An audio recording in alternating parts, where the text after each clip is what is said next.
Time for the chart of the week, Guy. You're flagging a retail name. You have to look at this. I mean, Restoration Hardware was an $85 stock in June and having all kinds of difficulties. One of the reasons I think people thought the tariffs would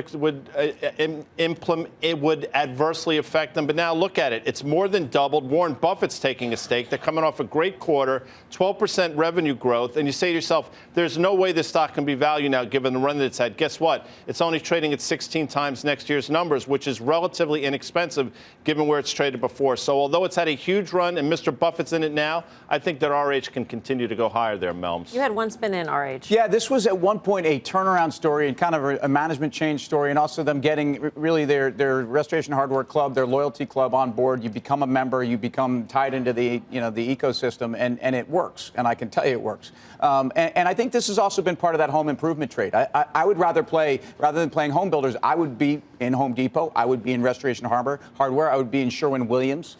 These are ways to play, I think, a consumer who's got a job, a consumer who's investing more in their home, and I think this is a play. And this guy talked about the multiple here is not aggressive, and it's a name I think you could stay long. I mean, furniture was one of the weak spots in retail sales today. So, if you were to play the consumer and the home trend, what would it be? Yeah, I don't know that I would look at one retail sales report and make a judgment going forward here, but it's a reasonable point. I do think that you're talking about a stock that's 30% above its 200-day moving average, so maybe a little bit of room here to pull back. I think if you get above 192, then there's space up to 200. So generally, I still like it here. The valuation's good, and I would ride it.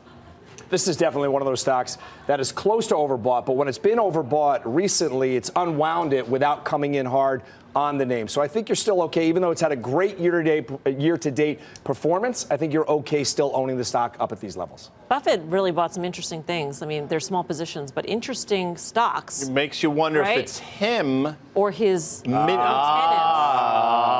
might take over one day. Mr. Buffett. Somebody's going to take over for all of us at some point. Yes, isn't that definitely true? I mean, that's and they'll inherit a nice pair of slippers. And who could fill those slippers? Very few people. Reindeer. That's true because they're so small. I don't. Now it's ha ha, Melms. Ha ha.